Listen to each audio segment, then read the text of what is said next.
Hello, everyone. Thank you for your patience. Sorry we checked in a little bit late because we were just sorting out some technical issues, but thank you for hanging in there and waiting for us. So today, our live session, we have science writer Dyna Rochmyaningsih. We have a very exciting hour ahead for you. I'm Debbie. And you can join our conversation too by typing in your questions into the chat window anytime during the talk. Now, this session is being recorded and it will be shared on social media. Link to the YouTube channel in the chat, and I'm typing it right now. So there's a bunch of links in there. If you enjoy these sessions or have someone that you would like to see on these sessions, please leave a comment in my YouTube channel and subscribe so we know that you want more. Okay, before we get started, some house rules. Please keep your mics muted throughout the session so that the audio does not get disrupted. When you want to ask a question, we ask that you please include your name and country so that we know where you're from. And the format for this session will go like this. So Dyna and I will chat for about 30 to 40 minutes, and we would like to keep the last 20 minutes exclusively for your questions. So that being said, if you do have a question earlier on in the hour, we will try to respond if there is an opportunity to do so. So please type it into the comments so we can see it. Okay, I'd like to introduce today's guest, Dyna Rochmyaningsih. She is a freelance science journalist from Indonesia. Her work has been featured in Science Magazine, Nature, and Manga Bay, just to name a few. She writes from her home in North Sumatra. Her news analyses, features, and opinions intersect science and society in Indonesia, the global south, and the Islamic world. Dyna received her bachelor's degree in biology from Bogor Agricultural University and is an alumnus of SjCOOP Asia, a science journalism program founded by the World Federation of Science Journalists. Lots of information here for you guys. Dyna won the first prize at the 2019 World Conference of Science Journalists in Lausanne for her project titled Struggle with Politics, which looked at the impact of Indonesian science law in science communication. She is currently the executive director of the Society of Indonesian Science Journalists. Again, the link to more information is in the chat window. We are both also on Twitter, so be sure to follow us, all of that stuff in the chat window. All right, she's been sitting very patiently waiting for us. Dyna, thank you for joining us today from Deli Serdang. How are you? I'm fine. I'm great. Thanks, Debbie, for inviting me. So good to have you, and we are so lucky that the connection is working because that's one of the nervous things that we had from where Dyna is dialing in from. So Dyna, I'm really curious about your journey into journalism. I heard that you started your career in journalism writing op-eds. So I don't know about you. So for me, I was in journalism too. I started writing like travel stories and sports and things, which is generally the normal trajectory for new journalists. How did you go from studying biology to writing op-eds? So I remember at the time when I graduated from IPB, Bogor Agricultural University, and I was writing a journal, a scientific paper that was about fasting and working memory. It was actually my undergraduate thesis, and I tried to write it for international journal. And when I wrote that, I felt like the science or the research that I did have something to do with the people, right? So it was about working memory, about blood glucose level, and fasting is the thing that people do. And I feel like I want to tell my friends and my friends and even all over the world about my excitement in doing this research. And so I get there. So I think Indonesian people should know it. And I tried to pitch it to the Jakarta Post, and they like it, and also to Republika, and they like it. So at the time, it was very rare to see articles that is based on science. So even though that was not like research based on, you know, PhD study, but I felt like it was very exciting. And the editor said, well, oh, we like your articles, please continue writing to us. So then I sent them my articles about evolution, about biodiversity, and how that actually touch the life of Indonesian people. And and maybe I was lucky because my brothers, they were studying, you know, social science. So we had discussions in my home, and I was the one who studied biology, and I began seeing things. I began seeing connection between biology and the social life, and that's how I dive into journalism. Yeah, thank you. That's very interesting that your brothers were So studying yeah, social it's sciences like and you are in natural sciences, because generally in the global south, more women study yeah. social sciences and more men study physical sciences. So looks like it was a nice opportunity to have dialogue in your family. Sorry, I interrupted you. I think you were saying something. No, Okay. maybe it was the internet again. That makes me very nervous. So I'll try to speak slowly in case like the connection Okay. gets cut so we hear everything.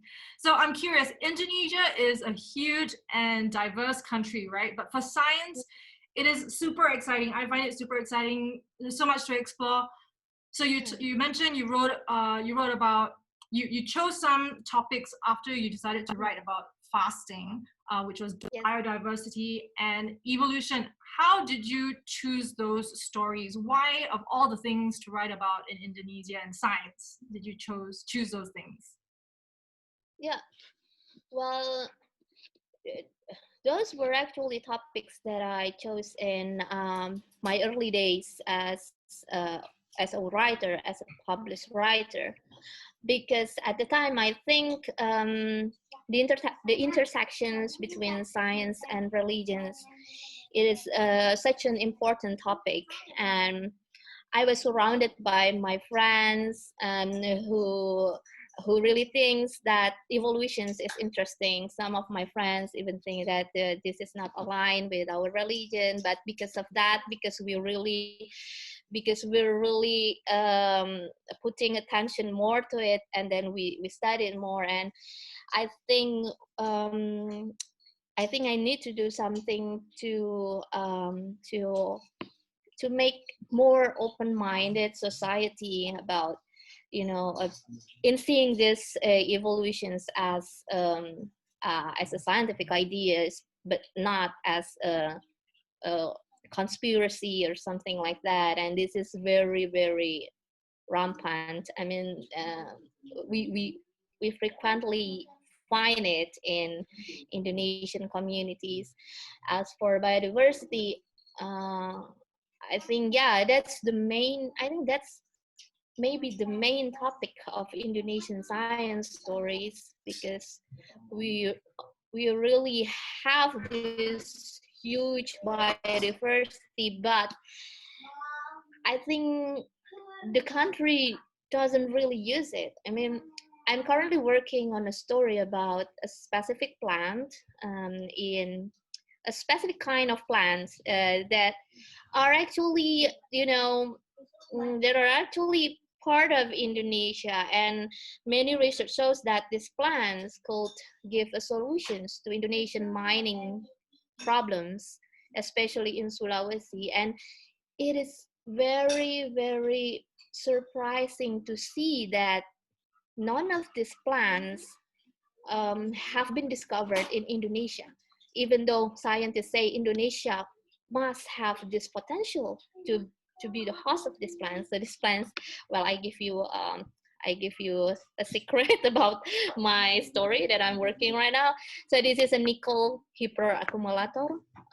So this is nickel loving plants. This plants called absorb nickel from the soil, and if the mining companies use these plants, they can remediate phytoremediations. You know, they can clean up all the nickel's residue in the soil, and if they use it, you know how many carbon sequestrations that will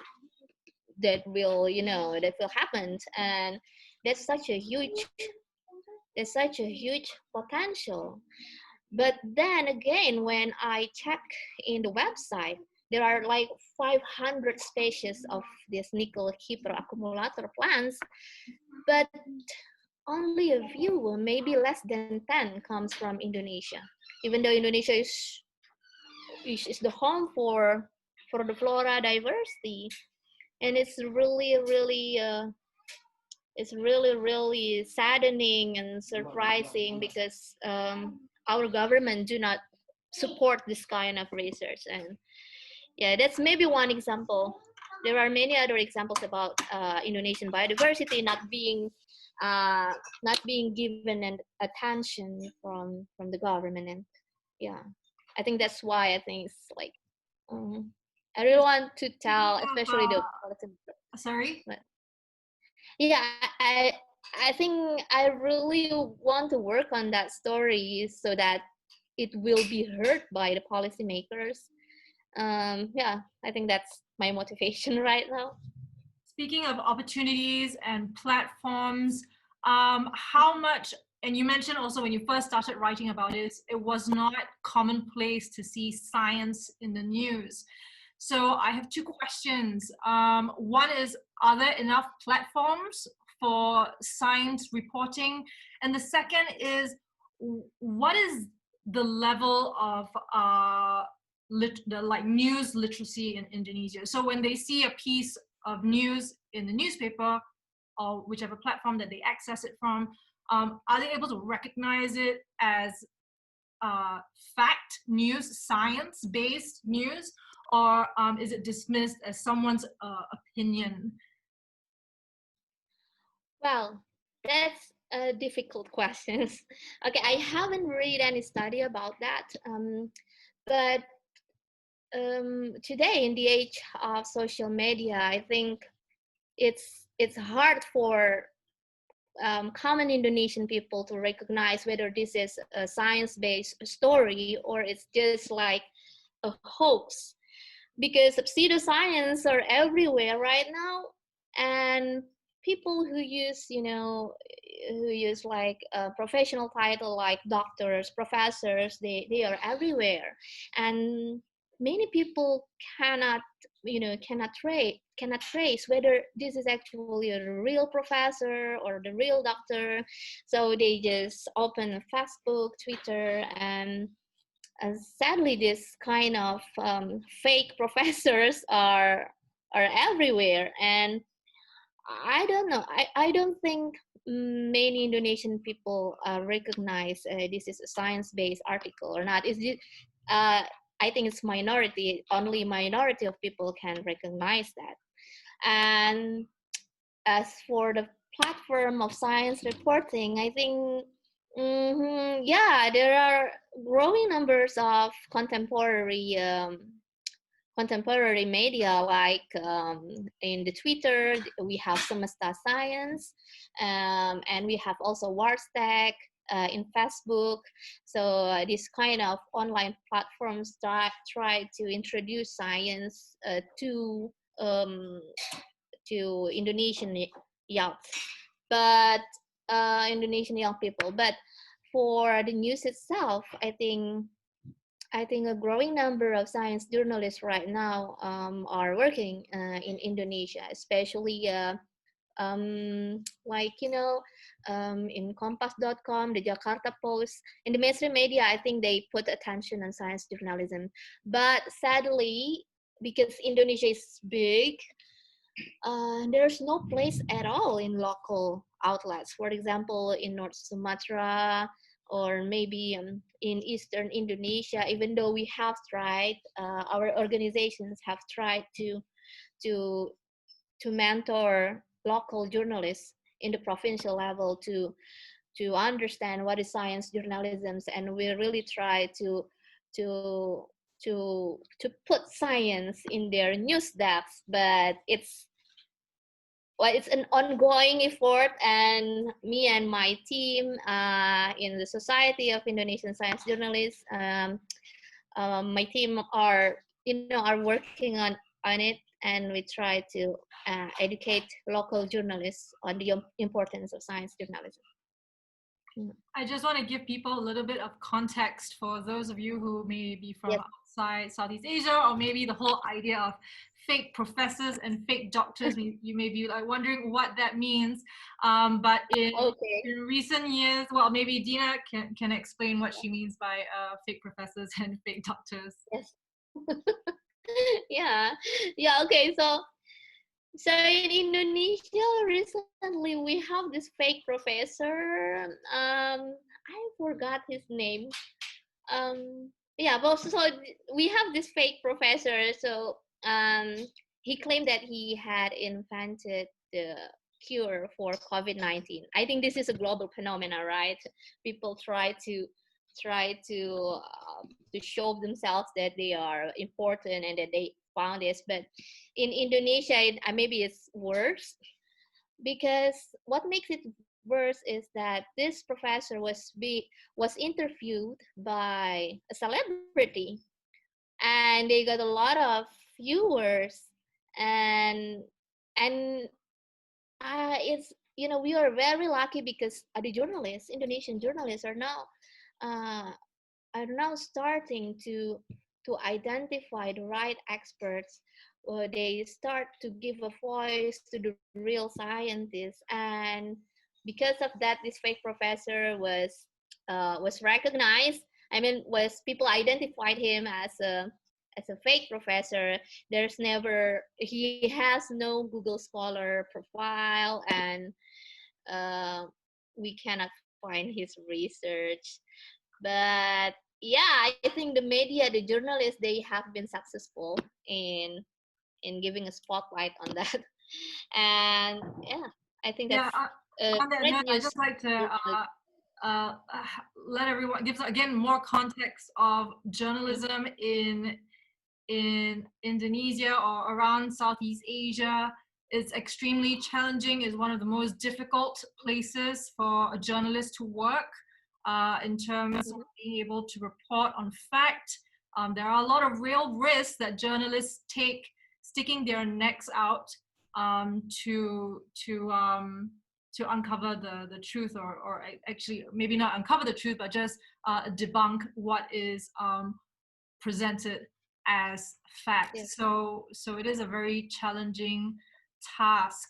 And you've talked about how you're real advocate, the whole reason why you have this Indonesian science journalist organizations is you're an advocate for local journalism, right? You don't just want to import news stories. And I don't think many people actually think about this when they read the news, is when you read a piece of news that is taken from the wires, so like Reuters or AFP or AP or something like that, is effectively importing news rather than having a local perspective on the news.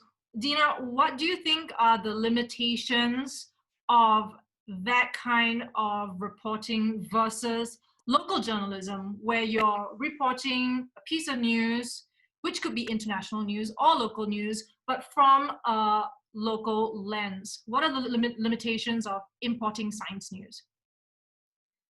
I think the limitations is that the readers will have difficulties in understanding the context. Why is it important for them?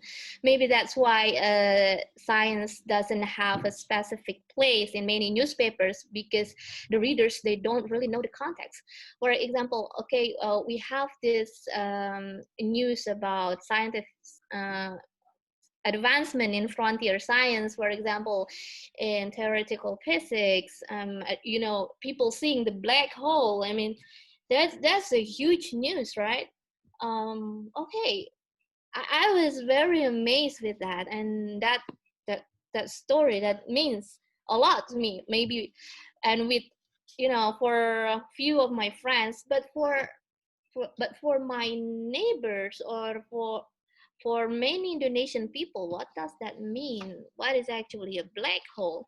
And well, while that is important for science as a whole, but why is it relevant for them? So that's why I think we need to give more spotlight on local science uh, to inform the people that science is actually near them.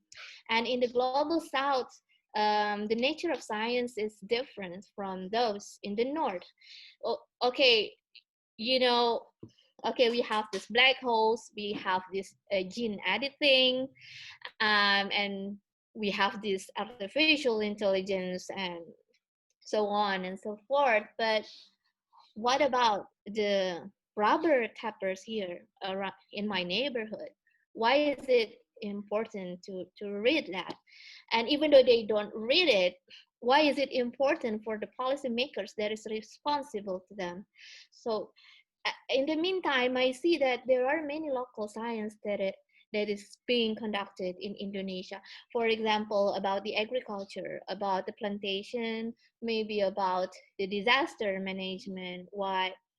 Uh, why is it, you know, uh, why is it actually we have to be have to be uh, cautious living here in Sumatra? I mean, what is what is the geology in the Sumatran island, and something that thing is something people need to know, why they need to be careful.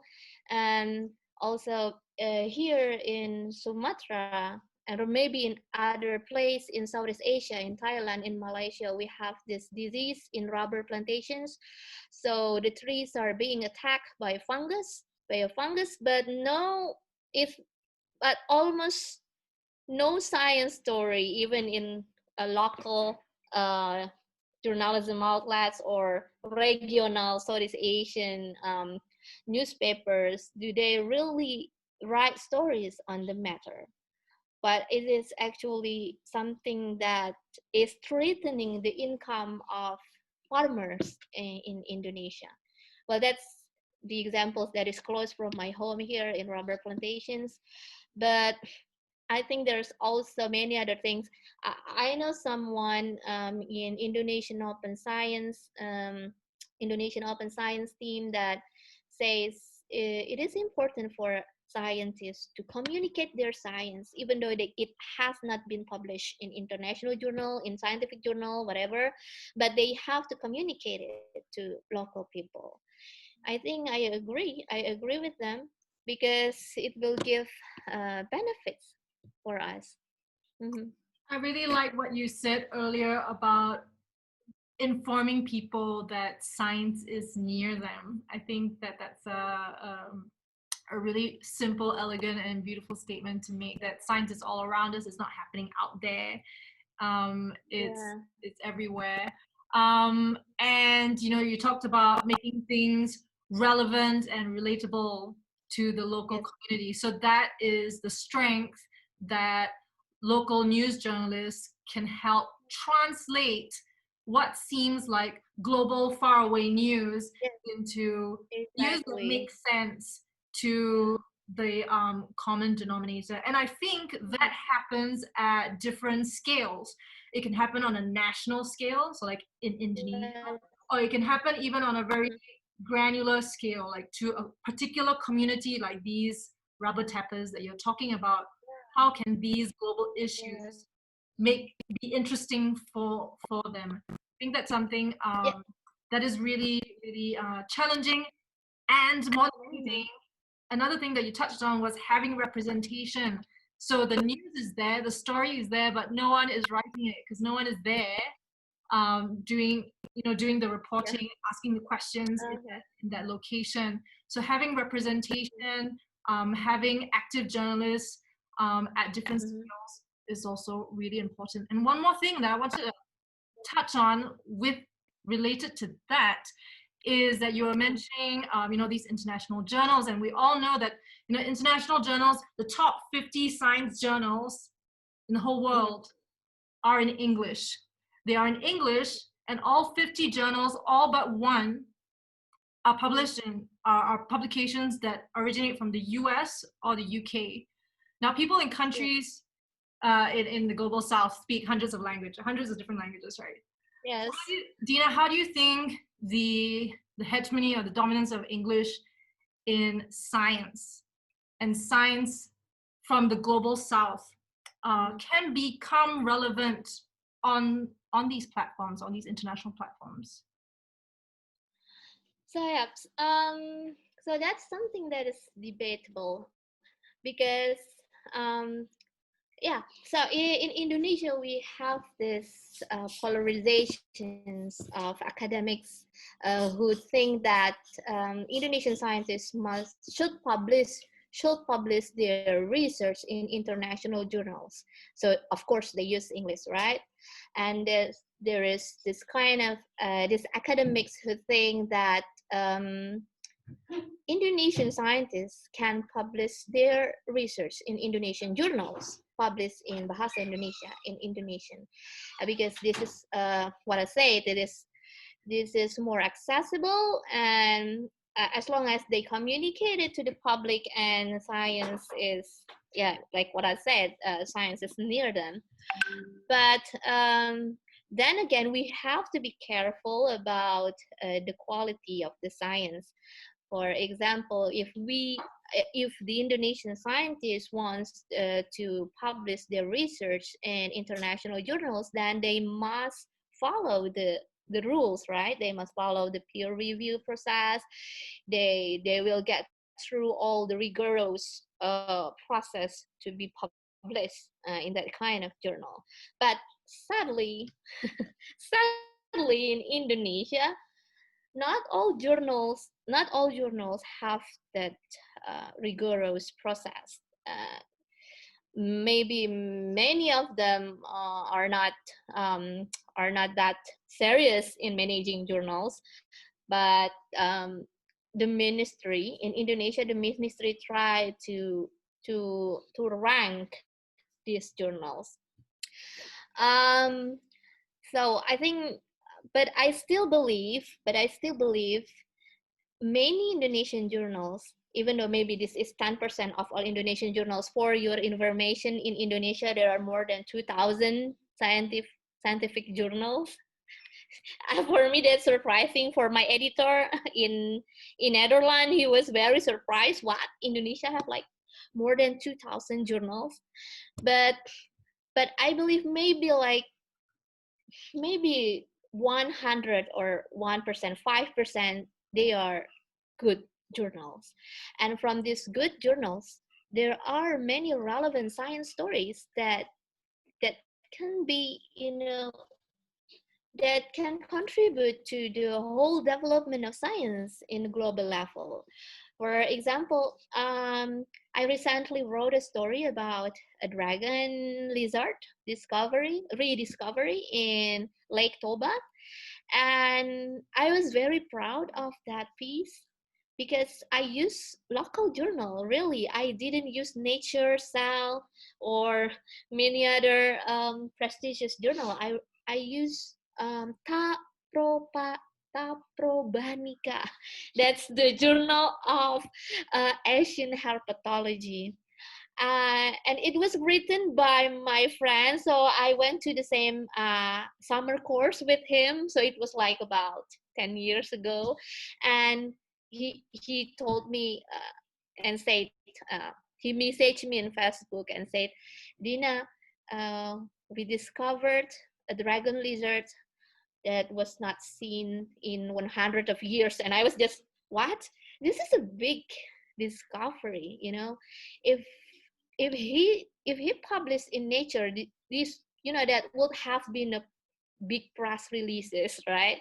But because he published it in regional journal, no journalist put attention on that research, and I tried to promote that. I try to promote the discovery. I try to promote first to my inner circles here, a journalism association. And at first, not many of them are interested, but then few of my friends took it, and I pitched to big science outlet, and the editor was first interested, but then I felt like he was not sure. He was not sure about this. I don't know. Maybe this was just my feeling, but he said he would say he would say yes. He would say yes to the story, but he was not sure. So he discussed it with other editors, and other editors said this was not very interesting, and I was just what? Okay, maybe I just forwarded, send a pitch somewhere else, and apparently they said another outlet says that this is very interesting. This is very relevant for their publication, and that's how it was published in Science News. Even though it was like straight news, like 400, but not very straight. So me and the editor really tried to make it interesting, and then it was republished in the Washington Post, and I think wow, it was like a small victory for my mission to showcase science from the global south, both the scientists and the journal. Yeah, so what I'm hearing is like local journalists can also serve as a bridge between the local scientists and international platforms. And I was going to touch on that just before you mentioned that, but the big platforms, which may or may not, depending on what it is that you are discussing, that needs to be discussed, which may or may not be relevant to the science that's published. Although arguably, it's knowledge, so the more accessible it is, the better. Is that it becomes accessible for global consumers as well, bringing that local science tucked away. Did you say in Sulawesi? It was in the lizard was from? No, it's in North Sumatra here in Lake Toba, Caldera. Oh, right, Lake Toba. Fantastic. Yeah. So really from like the back, your backyard, so sort of into the global platform, and then reposted on Washington Post. So that's very exciting and good for you for staying tenacious and pushing through all the no's. At the moment when you were talking about that, I was just thinking, oh, your process is not too different from ours, where we're just trying to get journals published and editors are telling us no, this is not interesting. But eventually you go down the line. Sometimes the one that you didn't the life of a freelance journalist. Yeah, exactly. Yeah, it's quite similar actually. Yeah. We have a question here from Yao Hua from Malaysia. And so he is I don't know if you're a lady or a guy, I'm sorry, but Yahua is asking, maybe you can tell us, Yahua, but Yahua is asking if your lizard story motivated more Indonesian scientists to get in touch with you for more story ideas, or did it make Indonesian science journalists think about local discoveries differently? Well, I think for the second question, it's too early to answer that because I haven't seen the change, but there's been a discussion about how to make a press release for scientists. So when I posted that research in my Science Journalism Association WhatsApp group, people were talking about, where is the press release? So I said, you don't have to read the press release. We don't need press release. We just read the journals. But my friends argue that no, you cannot say that, because many Indonesian journalists, general journalists, they just want to read it in a press release, and not all of them can read scientific journals, and it's not something that is very familiar to them. So following the discussion about the lizard, our association held a workshop on how to make press release for scientists. So this is to help scientists reaching out journalists, so that their research can be accessible to them, especially in local journalists here in Indonesia. Well, but I still think that if we can introduce science journalism to more general journalists here, we try to make a workshop or a mentoring program of how science journalism works. I think we don't need a press release to actually, you know, report on that matter. And yeah, and digital more. I think I don't see significant difference. I don't see significant difference. But before the lizard stories, many, yeah, I often got message from Indonesian journalists about their research. Hey, Dina, we just published this story, but the challenge is I myself is a freelancer, and you know, I have to write pitches and send it, and got rejected. And I think the most difficult thing here is finding a place, finding a home for that story. And that's tricky. That's tricky because I have to match the relevance of their research with the interests of this scientific publications, and this international scientific, because this is scientific international publication, I have to compete with other many great science journalists all over the globe. And yeah, that's difficult. Well, But you are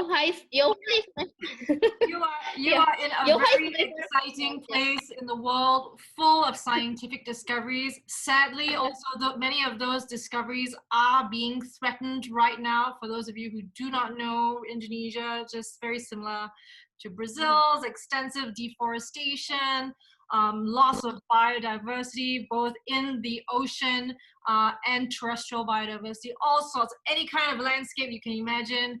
It's in Indonesia. It's one of the most fantastic and diverse, biologically diverse countries. It's just, you know, it's just mind-boggling. We have a question here from Ajay from US. And the question is, if you have seen any concrete examples. Oh, before we go to the question, just very quickly want to comment on the Yahua's question. Thank you very much, Yahua, for your question about the lizard. And I just wanted to chime in and say that it might be a bit too early, like you said, to see the effects of that one article, and maybe only time will tell the effects of that little victory.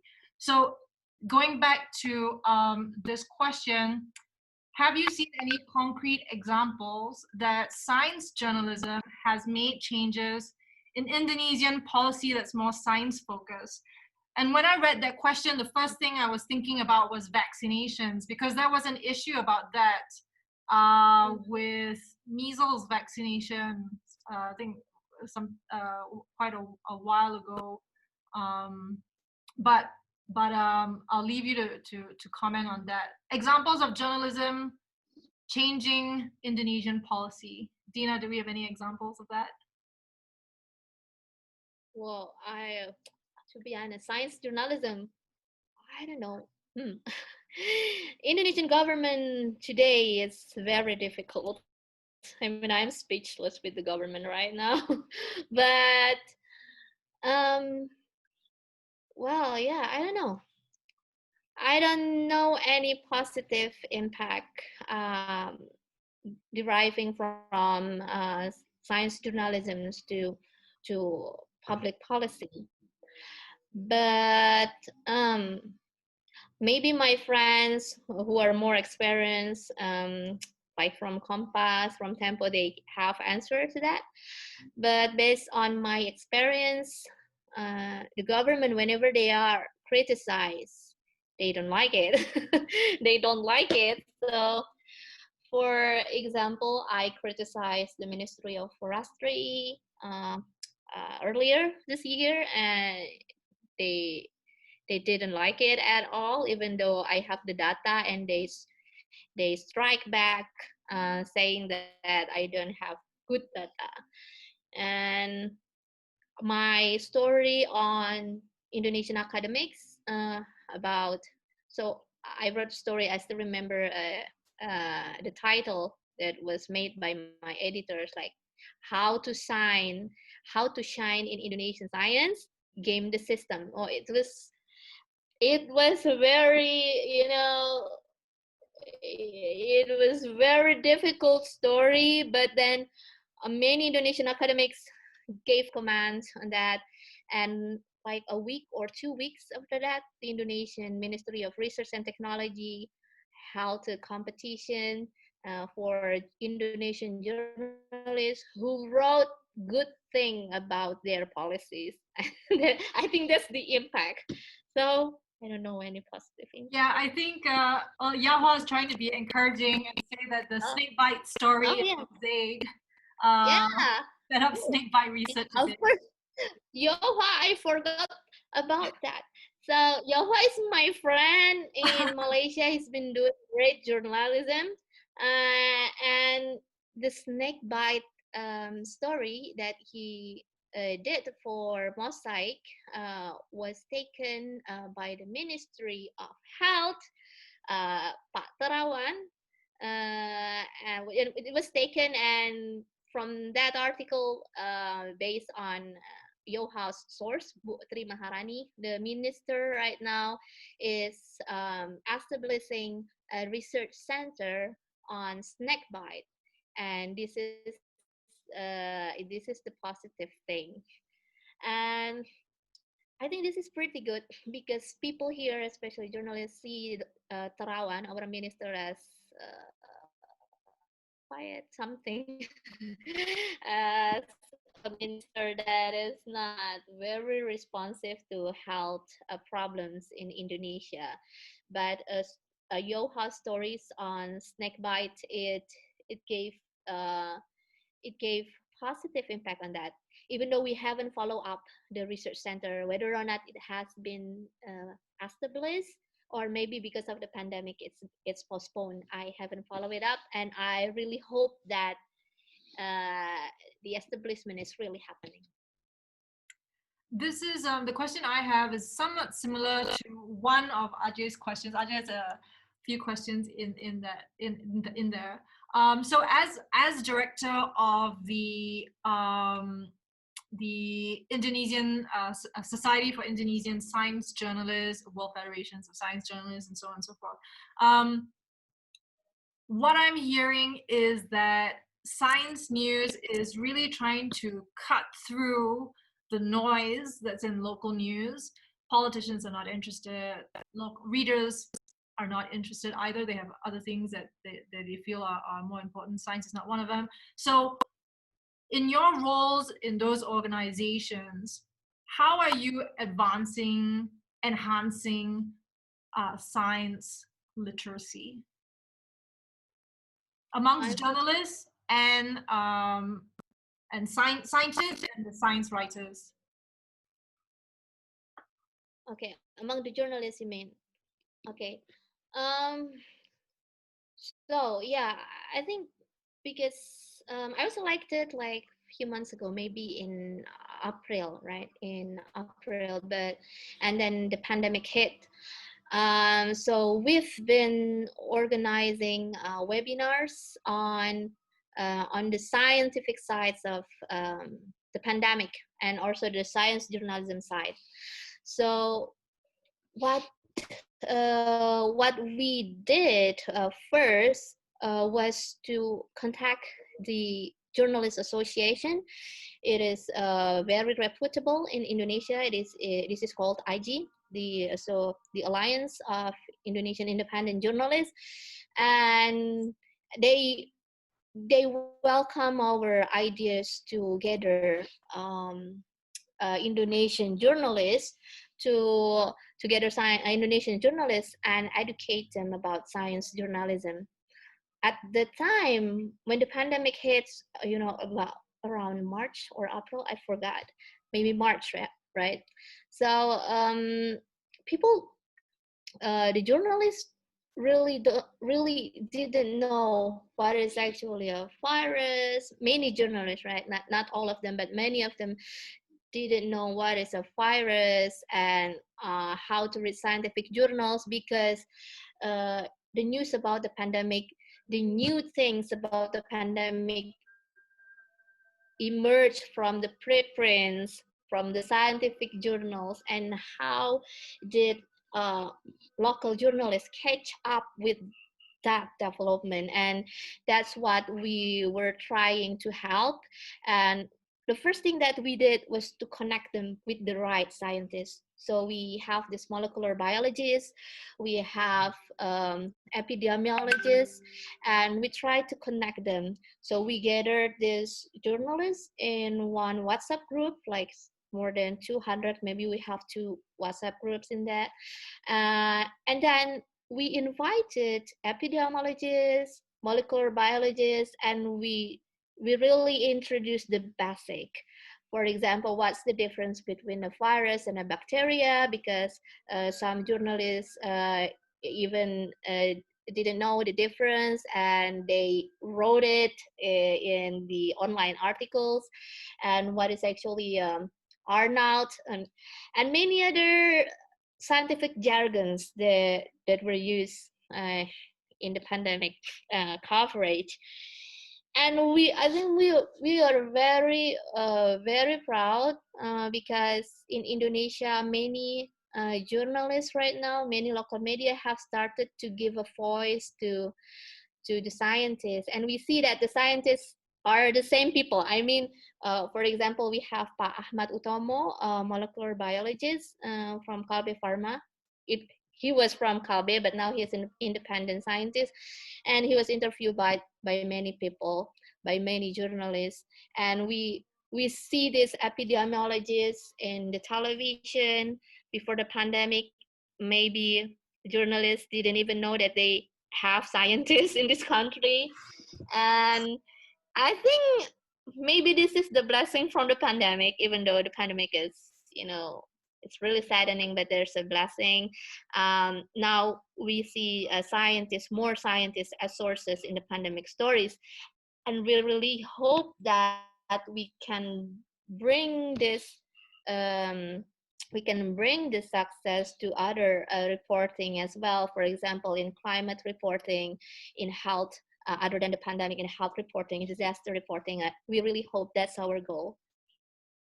So once again, building bridges between different communities, this time between local journalists and scientists, other local scientists. It's very exciting work. And like you said, sometimes from disaster, that can be a catalyst for connections and new connections, new relationships, new bridges, despite all the other challenges that we are faced with.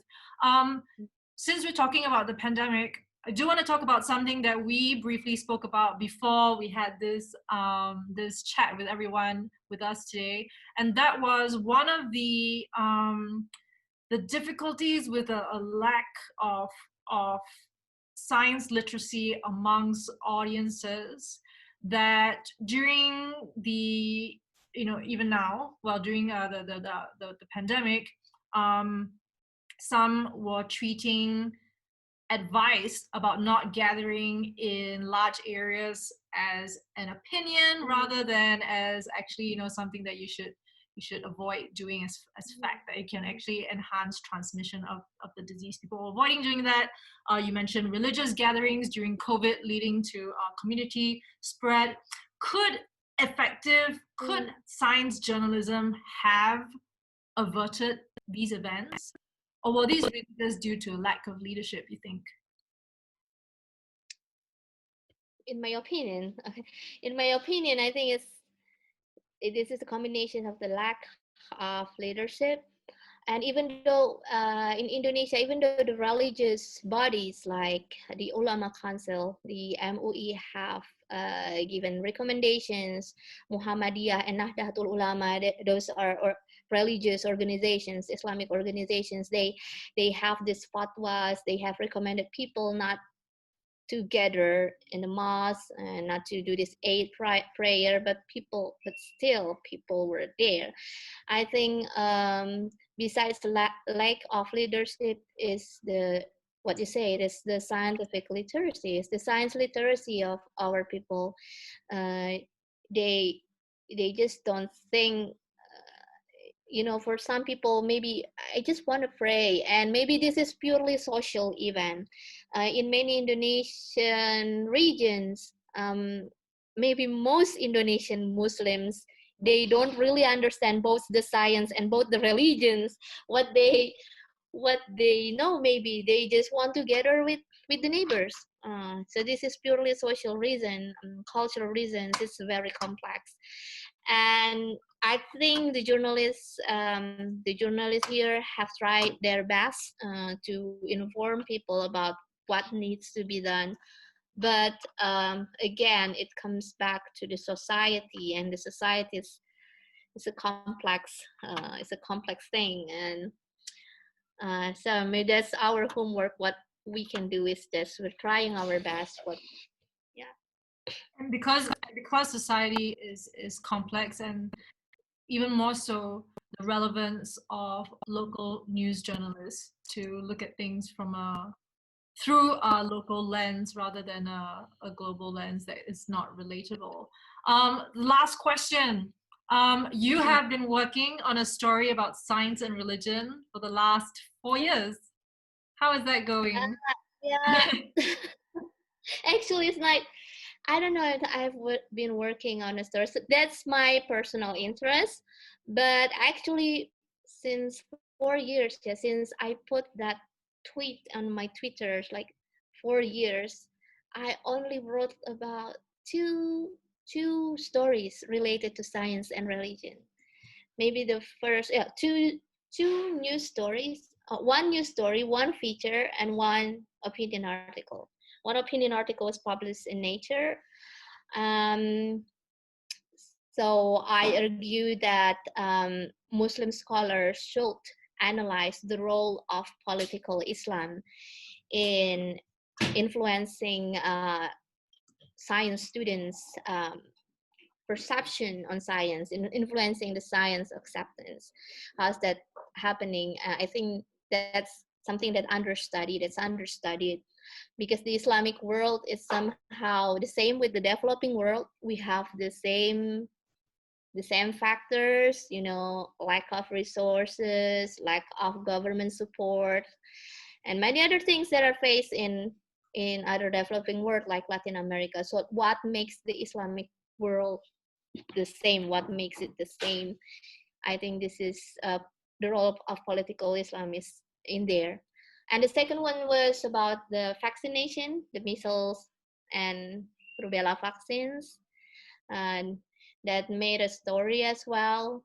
So the Indonesian Ulama Council, the MUI, gave a fatwa that the MMR vaccine was actually haram or forbidden.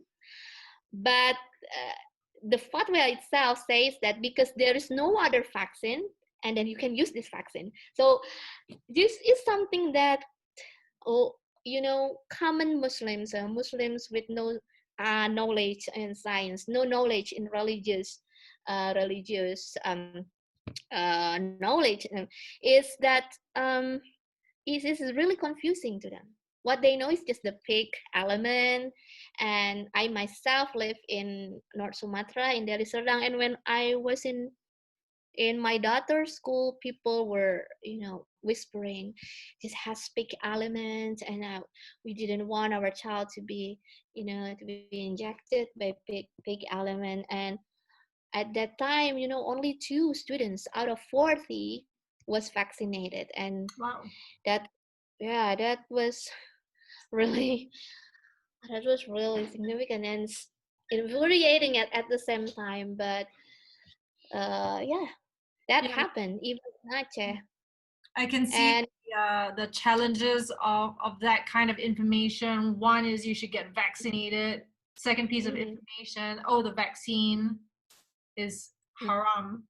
Third piece of yes, information is there is no other vaccine. You have to get it so you anyway. can, yeah, It's very confusing, very difficult to very assimilate, and like religious beliefs and your life, your health of the community.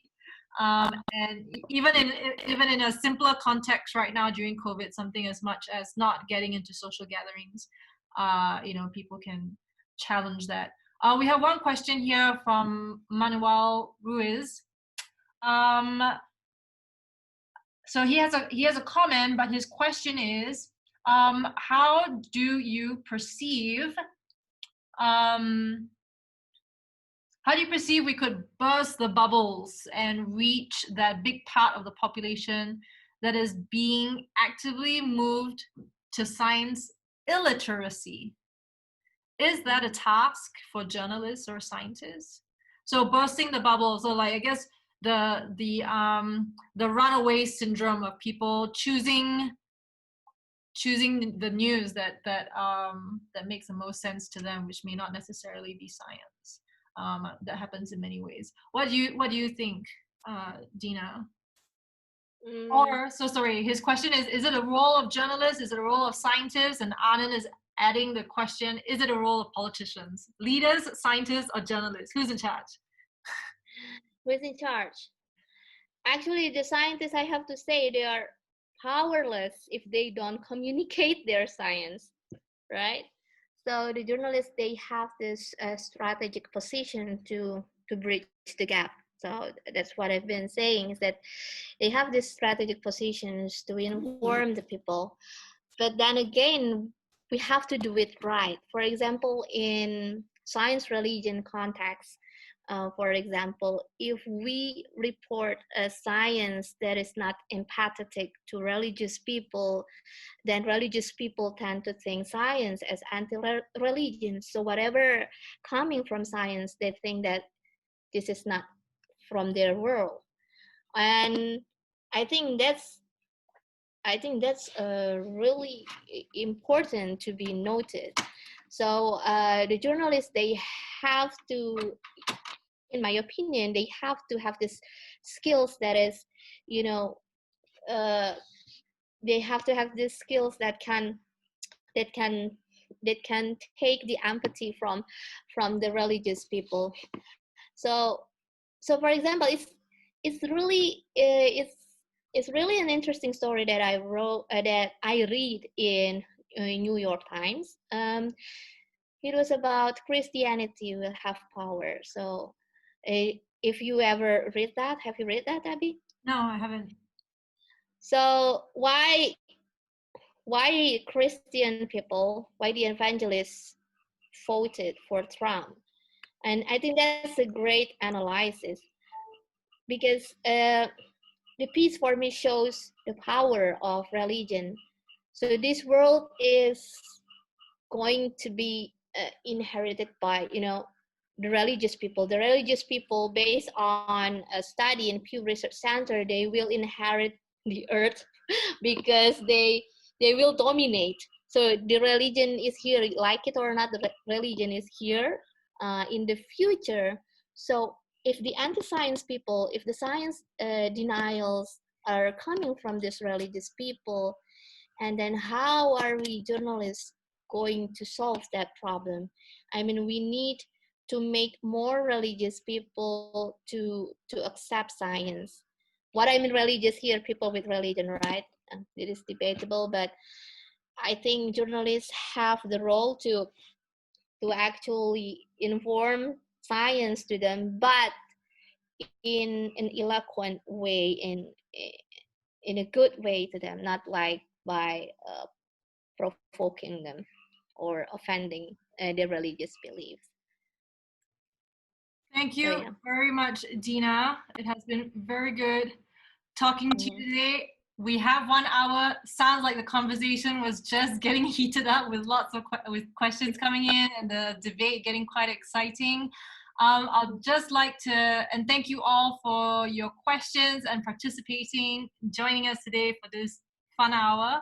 I'd like to introduce you next Thursday. Look out for my recording with, here it is, here's the right one, with Filipino archaeologist and National Geographic Explorer Ellie De Castro. And the following week, join us again for another live session with ecologist and carnivore conservationist Dr. Chandrima Home. She, like similar to me, works with dog-wildlife conflict in the Himalaya, but in India. So as we will discuss the problems with dogs in the Himalaya and how people can be a part of the solution. So before we sign off, I just want to say thank you to Dina for your time joining us. And thanks, Debbie. You've been doing a great work. Yeah. And we have been so lucky that the connection was so beautiful. Yes, 1 hour. Finally. Last time Dina and I were talking on the phone before this interview, we did not have connection as good as this. So this is we're very fortunate. Okay. All right. Okay. Thank you everyone for being here, and take care, Dina, and see you all again next Thursday and the following Thursday. Bye-bye. Bye. Bye. Thanks, Debbie.